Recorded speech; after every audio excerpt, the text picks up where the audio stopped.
Hi guys! Ang makikita nyo ngayon ay ang venue kung saan gaganapin ang birthday party ng aking alaga.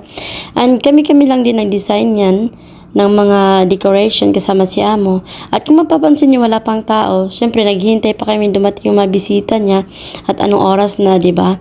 And take note, dito pala sa Saudi is bawal ipaghalo ang lalaki at babae kahit saang lugar, lalo na kapag nasa 8 years old pataas na yung babae at saka lalaki, bawal na silang ipaghalo. Ganyan talaga dito, kaya kapag nasa Saudi ka nagtatrabaho, be careful sa pagkuha ng pictures at video, baka mapagalitan ka ng ayong amo. And ito na nga yung cake na ginawa ni Amo. And actually yung alaga ko is 7 years old na siya.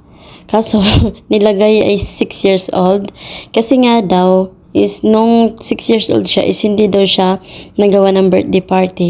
Kaya, naging 6 yung nasa cake. O, diba? Ang galing.